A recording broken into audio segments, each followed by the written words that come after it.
Hello, and welcome to Alcohol Free Radio. I'm your host, Chris Becker, and I'm excited to have you join us. Whether you are new to the amazing and growing alcohol-free community or someone who is already familiar, we hope you enjoy our program.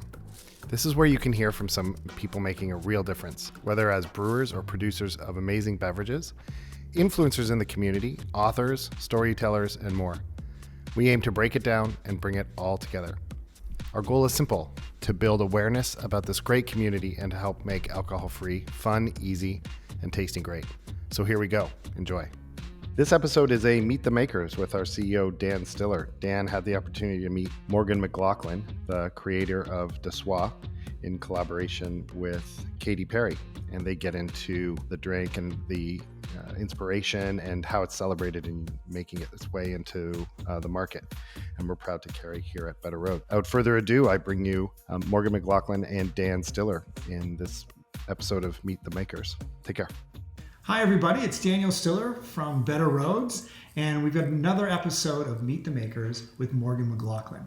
And Morgan McLachlan is a master distiller, has been distilling spirits for over 15 years, and is the co-founder and creator of Soi. Morgan, welcome. Hi, Daniel. Thank you for having me on your show, and thank you for pronouncing my last name properly. You're showing your Canadian roots. Awesome. Guess most people in the States don't know how to pronounce weird Scottish names. I'm glad I got it right. Thank you. You nailed it. My first win.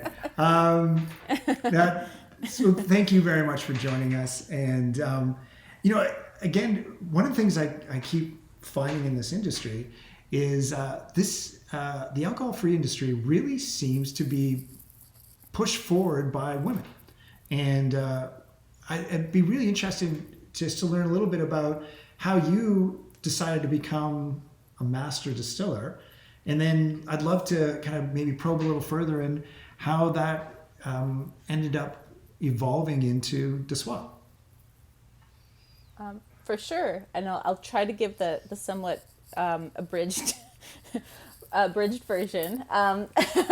But yeah, and as we discussed before, it's always interesting hearing about how people, get into anything that they're doing, and my path to, number one, becoming a distilled spirits, and then moving into beverage development for alcohol alternatives, was definitely not a linear path at all. Although if I look back through my life, there's all sorts of influences and elements that make it seem like some grand conjunction that I was sort of like, oh, of course it makes sense.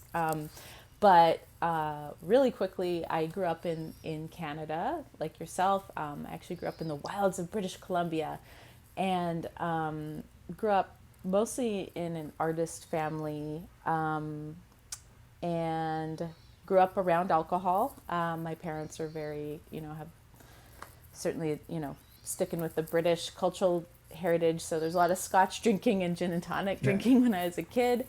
But a big part of my family also were teetotalers. My grandparents never had a drop of alcohol in their lives. I'll also mention that they are now 92 years old and 96 years old. That's a pretty good argument. And in very good health. And so I grew up, both around alcohol and then around, family traditions where we had to find alcohol replacements. And every Sunday dinner was, what are we going to put in the ginger ale or Sprite this time? Is it going to be a maraschino cherry, or is it going to be a splash of pineapple juice? Yeah. And that was sort of, those were mocktails back in, I guess, at least the early 80s. Well, it's interesting that you say that, because one of the things that we talk about is, we want the conversation to be about, not why aren't you drinking, but what are you drinking? And Totally. that's, in a sense, that's what you were doing, right? At that early stage, you were creating the what are you drinking kind of conversation. For sure, because everybody, I think, deserves having a celebratory, beautiful, sensory beverage as part of their alcohol is such a big part of social ritual, and it just seems silly that there's this giant underserved population. Like 30%, I believe 30% of adult Americans don't drink for whatever reason. And yeah, I obviously have a great appreciation and love of distilled spirits and alcohol in general. Otherwise, I wouldn't have ended up becoming a distiller. But also, just really, I think philosophically, it's been as much about the traditions and exploring and some often deconstructing the traditions around beverage categories, as it has been sort of understanding and deconstructing the context around drinking culture and drinking occasions, because those are like drinking culture is also very tradition bound, and there's a lot of mythology and peer pressure and rules around drinking, specifically drinking alcohol, that I think it's good to kind of question, like, why? I'm fascinated by that idea, and if we think about mythology and Bacchus, and that's Bacchus was always associated with fun, and it's that was the and I think that tradition goes through Western culture, where alcohol is associated with fun, with celebration, with occasion. But when we actually, like you said, when we deconstruct it, alcohol makes such a small percentage of the bottle and of what it means to celebrate. Like, I'd love, for your thoughts on that, on that sense of what is occasion if we take alcohol out.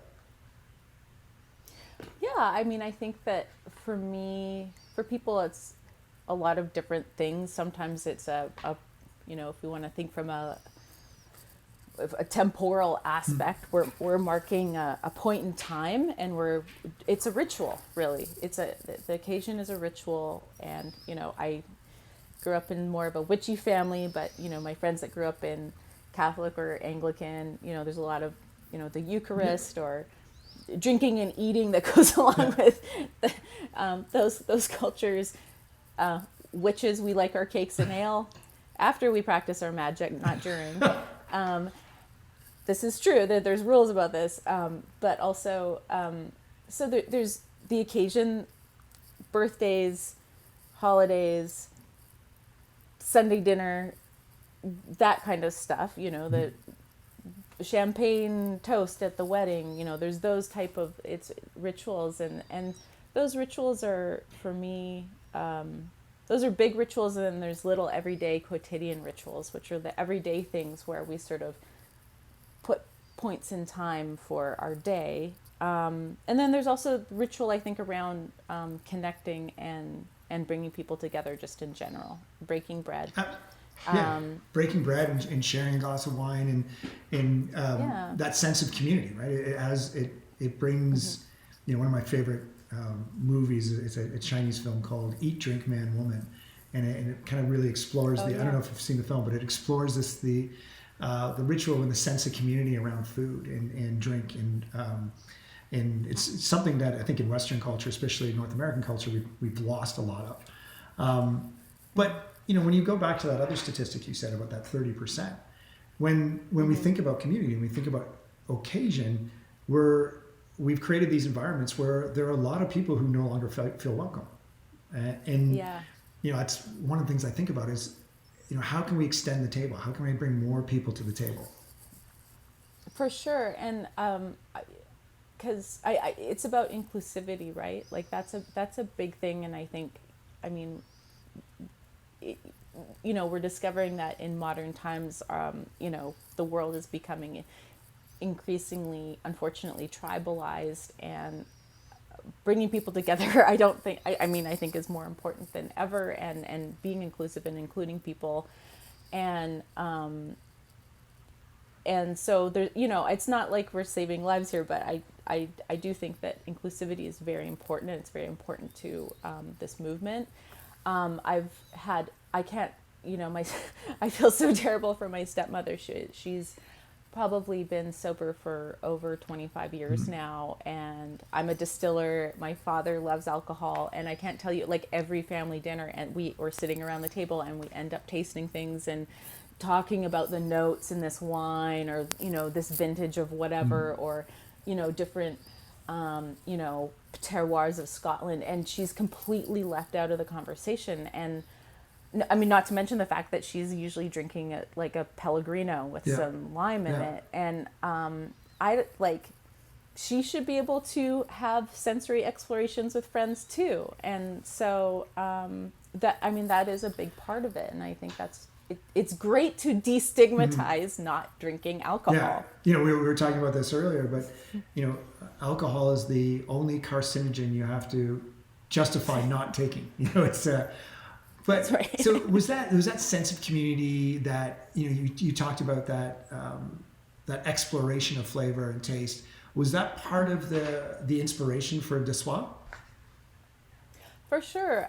There was a lot going on there for me personally, and then also I think I would say I probably have like a little bit more of like a maybe ideological or philosophical approach to the why I produce beverages, whether they have alcohol in them or not, in general. And it really does come down to sort of the enjoying life, the enjoyment, the quotidian pleasures of everyday life for me is like a very important thing. And then also the community aspect and the cultural aspects of it is really important. And so there's this pleasure, and then there's about connecting as well. That is really important. And I think with De Soi, my journey, and I do still really enjoy alcohol, and I still produce alcohol. But I am funny in that there's a few things you mentioned. There's a lot of women in this movement. I really don't like gender stereotypes, but the reality is I, as a 125-pound woman, cannot drink as much as my distiller friend who, like, mostly big old white guys. I just can't. I would end up in the hospital. Yeah. So I've actually always been a moderate drinker, and I've always been a lightweight, and I think that's actually a gift, because my body pulls the plug on drinking way before things get, like, it's just like shuts things down. So I've had to contend with that, being a distiller. Also, it's fun, there's this thing that happens when you're in the alcohol industry and you're surrounded by alcohol. It does become normalized. And I mean, I literally could go swimming in alcohol at my distillery. It's the idea of this alcohol, like it being this like precious thing, like, yes, I enjoy, but like, it's also just like this commodity that's around. So you could just, well, and I think and you're around people drinking, you just are thinking about it all day long. So it just becomes normalized. But the fact of the matter is, it's alcohol, like, it isn't that good for you. So there we'll always find a study and some of this red wine, but it's not the actual alcohol in the red wine. It's all the other aspects around the alcohol, all the other aspects in the red wine that make it healthy. The polyphenols. Those are good. Absolutely. And there's a lot of talk about alcohol coming under the same scrutiny that smoking did 20, 30 years ago. But to your point, and I think to the majority of who Better Rhodes speaks to, is we're not really about abstinence. If that's your path, super cool. We're here to celebrate it. But it's really about empowerment and giving people options to try something new and to feel confident at those occasions at all of those occasions, at that sense of community, that they don't have to justify the choices that they make. They've got something great to experience, and to have more than just water, but to have those like you said, those experiences of enjoying something. It's not a soft drink. There's a bump in the road. There's it gives you a pause for thought. When you created De Soi, I'd love to know kind of the story behind the name, as well as what were you trying to achieve, like from a product specific perspective, because you have this world of alcoholic beverages and where Dessoir fits into that. But then you also have this kind of ever increasing world of non-alcoholic beverages and where Dessoir kind of fits in there. Great question. So, again, a number of elements coming together at the same time. I myself was drinking, moderating my drinking less and less. And part of that is just, getting older and not being able to drink as much. And then also, so I've been, really studying the alcohol alternative universe since in its modern iteration, it has come out, and been really excited about it. At Amass, my other company, we focus, our sort of oeuvre is botanic-based beverages. So some of those are, an obvious one would be gin has botanicals in it, but it's really anything that has botanicals in it. So we knew that we were going to make an botanical alcohol alternative there. But for me, and so I was enjoying a lot of alcohol alternatives. And for me, the occasion is not just like at a party wanting to drink less. P.S. all of my friends, for whatever reason, are like these like tall, like gorgeous sort of Amazon women, and they can just drink more than me. So I, again, like survival, would have to like drink a mocktail in between other drinks to like spend time with them. But for me, I wanted something. For me, the occasion was.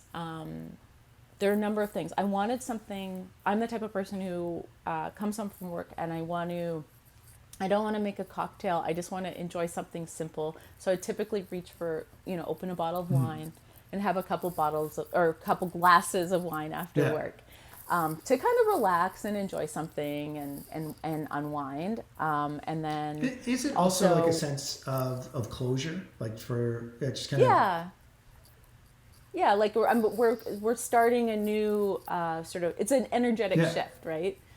It's moving into like maybe a little bit more of a passive state or something. And so I found that with alcohol alternatives, like at least at that time, there wasn't that much in the wine alternative, and then in the ready to drink category that was really that, I would say, like for me, nuanced and sophisticated. I really wanted something that I could just like reach for the bottle, open it up, pour it into a glass, maybe with some ice, maybe with a garnish, maybe not, and just enjoy it and unwind. And then I also, Dessoir does have some functional ingredients in it that I formulated with the assistance of this really incredible ethnobotanist. Just added a little bit of relaxing plant medicine in there as well to kind of, again, give that effect. But I also wanted it to be something that would pair well during a meal. So, we have 3 flavors. And while they're technically sparkling aperitifs, I modeled the flavor profile a little bit like a shorthand off of a white wine, a rosé, and a full-bodied red wine. So they also, I made them so they pair easily. And then you can just also just drink them at a party or whenever. So if we kind of think about the entire lineup, and what would you, for each one, what would be like your perfect pour? Like, what's the occasion? What's it look like? What's the feeling you want to capture?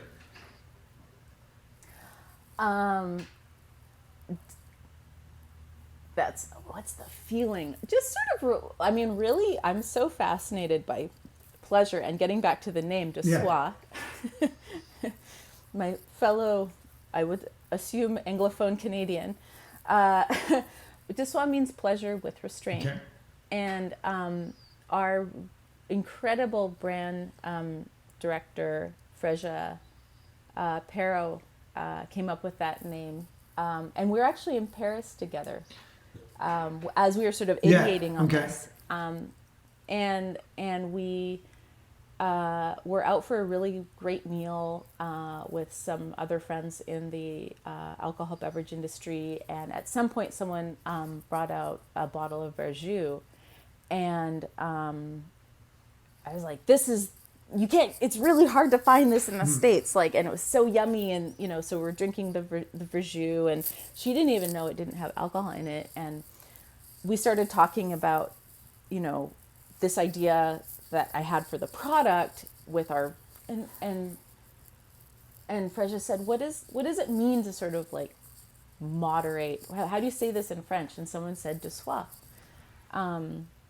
And that's where it came from. And she kind of was like, well, this would be a great idea for the name of the product. And I think she was right. And what I love about it, and it's a beautiful name, is that, you know, it hits on a challenge that we have in the narrative around alcohol free, is that we use language of always less than, which Right. you know, de soif captures a completely different element of that, which is moderation, but in a sense, the beauty and empowerment of it, as opposed to a negation of an experience. Like to me, it's sort of like this joyous, really sensual moment, definitely celebratory moment, but a celebratory moment that you can have with yourself. And so there's something very sensual about it, that, you know, it's the same sort of sensual experience minus, you know, maybe the one little element that is bad for you in a lot of beverages, which is alcohol. And that, you know, you bring up a good point, which is just, especially I would say here in the United States, and different countries and cultures and nation states have different sort of relationships to alcohol, I would say culturally. You know, I think there's good reason why a lot of alcohol alternatives are coming from the UK, for example. There's just more of a binge drinking culture there. Where we actually are more puritanical in the States, even though, you know, we're a little bit more gauche in a lot of ways. But and this is also being around a lot of people in recovery and, you know, growing up in this teetotaling family, like there's this very puritanical sensibility we have, I think, about alcohol that isn't, it's not good or bad. It's just like, not every, like some people really do need to like never. This is a country that banned alcohol, right? Like it's like prohibition. Sure. Yeah, we definitely have and you know, there's still lots of areas where you can't buy alcohol on Sunday, and for sure, or where public. You can buy it, or So there is this puritanical mythology around it too, but like I'm really interested in the idea of harm reduction, and when it comes for me, whether it's like what I eat or how I exercise or the vitamins I take or when I take them or whatever, for me personally, what works is harm reduction. If I get very like ideological and black and white thinking about anything I'm doing, it doesn't work. Yeah. So, yeah, it's that. I think that's part of the conversation. Well, and I think that conversation kind of resonates with what we're trying to do, which is, and we know, and for some people, black and white is exactly where they have to be, and awesome, and that's great. But it's very nuanced, and I think as long as people have, you know, great alternatives, that it doesn't have to be your entire beverage cart, but I think it has to be part of it, and not only as an individual, but also as a host. You know, what do you bring? How do we extend that table so that you know, we were talking about this sense of community, and how do we bring more people into the conversation? How do we bring more people around the table? Well, one of the things to do is make sure that we've got great products that are right for the occasion, right for the meal that we're going to serve, and that the person at the table, regardless of the product, but the person at the table never feels less than. And I think de soif is just a great way to communicate that. It's so important. I mean, there's a reason why, you know, for example, Alcoholics Anonymous. I mean, so for so many people who end up with, you know, get the allergy to alcohol or whatever, what brought them to that level of drinking in the first place was the community aspect, right? Like that, I'm going to go down and meet my friends at the bar, and I just want to connect to people. And I think that's the part when I talk to my friends that are sober, like that's the biggest thing for them, is like they don't miss the alcohol, Community. they miss the community. Yeah. And so that's a big And thing. so this idea of, again, you said it, we're not saving lives here, but by creating community, I think that's, we're not saving lives, but we are creating community, and we are extending the table. And, I think that's something that, we take pride in, and obviously you should and you do as well, is that, Dessoir is just an example of what you've created, but that it's more than just a product. It's, it has like the name, it has a much deeper meaning. So and again, I really, Morgan, I really appreciate the conversation. I'm fascinated by it. I love this whole deconstruction of occasion. And earlier we were talking about deconstruction of alcohol, and Morgan, why Guinness tastes the way it does, and a lot of it has to do with the geographical location, the history of it. It's not always genius. It's kind of, in a sense, accidental, geographically Sometimes necessity, yeah, necessity too. Yeah. But this, and that's very much kind of what we're doing, is we're looking at this narrative around alcohol, around communion, around occasion, and we're deconstructing it and finding what it is that bonds us together. And we realize it's not that 14%. It's everything around it, and that's the focus. So, Morgan, I'm going to give you. I'm talking too much. I apologize. I'm going to give you closing remarks. No, I know we've got to wrap this up, and I've taken up a ton of your time, but I really appreciate it. And what's something that you'd like, kind of our customers to think about when they open up their first Dessoir? What would I? That's so funny. I mean, I think that opening up a bottle of Dessoir is an act of self-love. I think it's, for me, it just makes me feel good and groovy and actually like connected to myself, which is great. And you know what? Also, like with everything happening in the world, it's so important just to let loose and have some fun. That's right. To me, it's just a fun thing. I love that. And the thing is, yes, you determine your fun, and I think Dessoir is a great part of that. Morgan, thank you so much. I look forward to talking to you more. And again, thanks for joining Meet the Makers. My pleasure. It was great meeting you. Great meeting you too. See you, everybody. Bye. Thank you. A bientôt. Well, we hope you enjoyed this episode of Alcohol Free Radio. We'd love to hear from you. Send us a message on social media or through email at hello@betterroads.com. Great to be here with you all together. Take care.